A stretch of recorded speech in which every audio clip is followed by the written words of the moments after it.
आज की इस क्लास में हम लोग चर्चा करेंगे इकोनॉमिक इम्पोर्टेंस ऑफ एल्गी, अर्थात शैवालों का आर्थिक महत्व क्या होता है।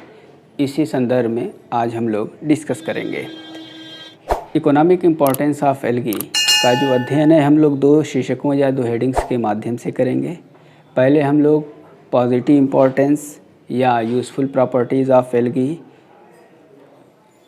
के बारे में पढ़ेंगे। उसके बाद जो है नेगेटिव इम्पोर्टेंस जो है अर्थात जो हार्मफुल एक्टिविटीज़ हैं एल्गी की, उसके बारे में पढ़ेंगे। आइए पहले हम लोग पॉजिटिव इम्पोर्टेंस के बारे में चर्चा करते हैं। जो पॉजिटिव इम्पोर्टेंस ऑफ एल्गी का, उसके कुल 8 हेडिंग्स यहाँ दर्शाई गई है। इसमें पहला पॉइंट है algae as food material. Algae जो है चूँकि पोषक तत्वों से भरपूर एक प्राकृतिक पौधा होता है और हर वो पदार्थ जिसमें पोषक तत्वों की भरपूर मात्रा होती है उसे हम भोजन के रूप में इस्तेमाल कर सकते हैं, जो डाइजेशन के बाद हमें ऊर्जा प्रदान करे, शरीर की कोशिकाओं की वृद्धि, मरम्मत और बॉडी को मेंटेन रखने में डायरेक्ट इनडायरेक्ट रूप से हेल्प प्रोवाइड करे। ऐसे तमाम पदार्थों को हम न्यूट्रिएंट मटेरियल, पोषक पदार्थ या भोज्य पदार्थ के रूप में जानते हैं।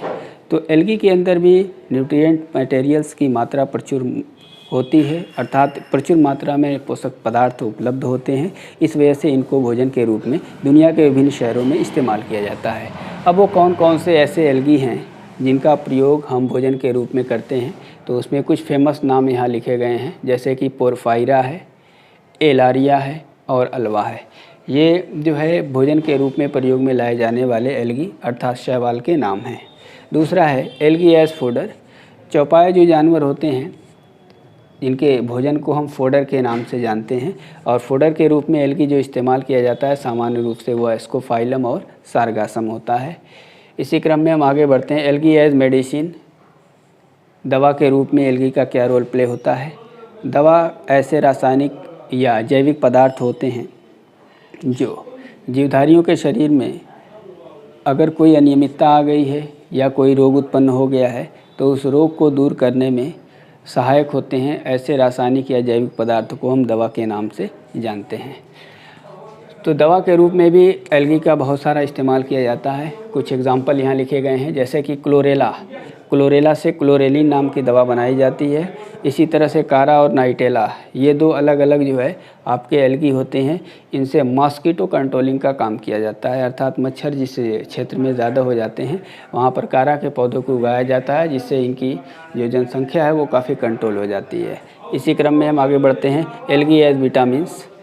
विटामिन्स जो होते हैं हमारे शरीर को ऊर्जा तो प्रदान नहीं करते, लेकिन हमारे शरीर के अंदर रेगुलेशन का काम करते हैं, अर्थात बायोलॉजिकल जो कंट्रोलर्स होते हैं विथआउट एनर्जी रिलीजिंग एजेंट, मतलब बिना ऊर्जा उत्पादित किए हमारे शरीर के नियमन करने वाले जो पदार्थ होते हैं उसी को हम विटामिन्स के नाम से जानते हैं। बॉडी के अंदर विटामिन्स का भी काफ़ी महत्वपूर्ण भूमिका होती है और एल्गी जो होता है इससे भी बहुत तरह की जो है विटामिन्स प्राप्त किया जाता है। जैसे कि क्लोरेला एक एल्गी का नाम है, इससे जो है आपकी थायमीन, राइबोफ्लेविन, नियासिन, पायरिडॉक्सिन और विटामिन B12, ये सभी विटामिन्स जो है आपके एक एल्गी से तैयार की जाती है। उस एल्गी का नाम है क्लोरेला।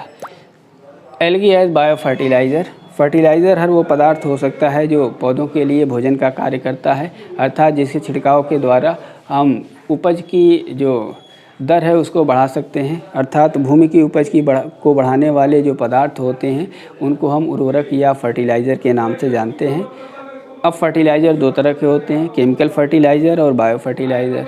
जो रासायनिक फैक्ट्रियों में तैयार किए जाते हैं उनको हम रासायनिक उर्वरक कहते हैं, और जो जैविक तंत्र के माध्यम से या जैवीय तंत्र के रूप में जो फर्टिलाइज़र होते हैं उसको हम बायो फर्टिलाइज़र के नाम से जानते हैं। तो बायो फर्टिलाइज़र जो होता है आपका नास्टाक और एनाबिना होते हैं, ये मिट्टी की उपज की क्षमता को बढ़ाने में सक्षम होते हैं। एल्गी इन इंडस्ट्री, कारखानों में इनका क्या इस्तेमाल होता है। जेलाइडियम एक एल्गी का नाम होता है, इससे आपका अगार अगार तैयार किया जाता है। अगार अगार ऐसा पदार्थ होता है जो चिपचिपी या स्टिकी मटेरियल जो भी तैयार किए जाते हैं वो सब अगार अगार से ही तैयार किए जाते हैं, और ये अगार अगार जो होता है वो जेलाइडियम से तैयार किया जाता है। एल्गी इन रिसर्च, क्लोरेला एक एल्गी का नाम है। इसका जो प्रयोग होता है रिसर्च के क्षेत्र में वो फोटोसिंथेसिस की क्रिया को समझने में किया जाता है। इसी तरह से आगे हम बढ़ते हैं। एल्गी इन सॉइल इरोजन, यानी एल्गी का भूमि के कटाव में क्या योगदान होता है। तो फॉर्मिडियम नाम का एक एल्गी होता है जो मृदा को कटाव से रोकता है। तो इस तरह से हम लोगों ने एल्गी के इकोनॉमिक इम्पोर्टेंस के पॉजिटिव वैल्यू के बारे में आज अध्ययन किया। अब हम लोग बात करेंगे निगेटिव एल्गी अथवा हार्मफुल एल्गी अथवा निगेटिव इम्पोर्टेंस ऑफ एल्गी। इससे पहले हम लोगों ने पॉजिटिव वैल्यू के बारे में चर्चा कर लिया था। आज हम लोग निगेटिव वैल्यू ऑफ एल्गी के बारे में बात करेंगे और देखेंगे कि किन किन क्षेत्रों में एल्गी अलग अलग तरीके से हमको या अन्य प्रकार के सिस्टम्स को नुकसान पहुंचाते हैं। पहला है ब्लॉकिंग ऑफ फोटोसिंथेसिस। एपिफाइटिक जो एल्गी होते हैं, अर्थात एपिफाइट का मतलब होता है ऐसे पौधे जो दूसरे पौधों पर ग्रो करते हैं।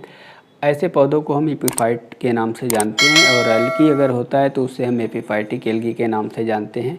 जिस पौधे के ऊपर दूसरा पौधा उगता है, जितनी सतह को ऊपर वाला पौधा कवर करता है उतने हिस्से में फोटोसिंथेसिस की क्रिया फ्लॉप हो जाती है। इस तरह से फोटोसिंथेसिस की क्रिया को ब्लॉक करने में एपिफाइटिक एल्गी जो है अपनी भूमिका निभाते हैं और एपिफाइटिक एल्गी में आपका ओडोगोनियम आता है। दूसरा है change the taste of water.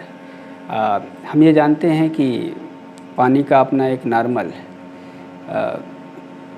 Test होता है।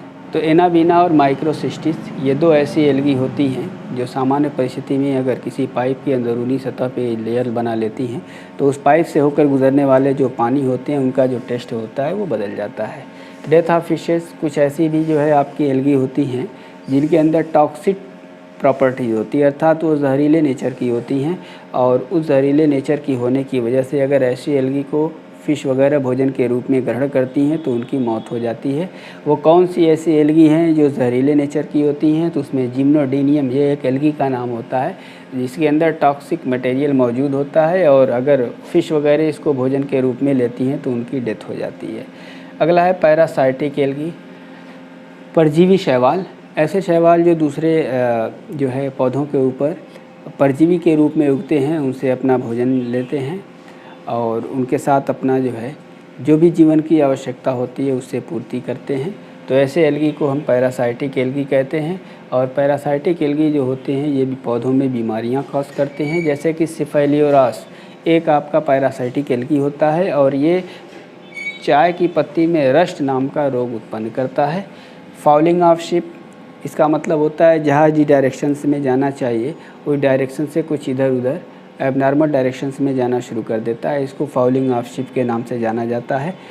ऐसा इसलिए होता है क्योंकि जो पानी के जहाज़ होते हैं उसकी जो निचली सतह होती है उस निचली सतह पर कुछ एल्गी चिपक जाते हैं और वो चिपक जाने की वजह से जब उनकी संख्या ज़्यादा हो जाती है तो वो जहाज़ के डायरेक्शंस को थोड़ा सा अल्टर करने का प्रयास करते हैं और इसी घटना को हम फाउलिंग ऑफ शिप के नाम से जानते हैं। और फाउलिंग ऑफ शिप की क्रिया जो होती है वो एक्टोकार्पेसी नाम की फैमिली होती है एल्गी की, और इसी फैमिली के मेंबर्स फाउलिंग ऑफ शिप काज करने के लिए ज़िम्मेदार होते हैं। स्किन इन्फेक्शन, लिंगबया और क्लोरेला ये दोनों ऐसे जो है आपके शैवाल होते हैं जो स्किन इन्फेक्शन के लिए ज़िम्मेदार होते हैं।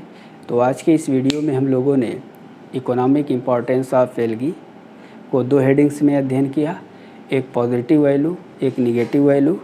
एग्ज़ाम के पॉइंट ऑफ व्यू से ये टॉपिक काफ़ी इम्पॉर्टेंट है। हमें आशा है कि आपको ये मेरी बात अच्छी से समझ में आई होगी। यदि कोई डाउट हो तो कमेंट बॉक्स में ज़रूर कमेंट करें। आज के लिए बस इतना ही, मिलेंगे फिर नेक्स्ट वीडियो में, तब तक के लिए बाय।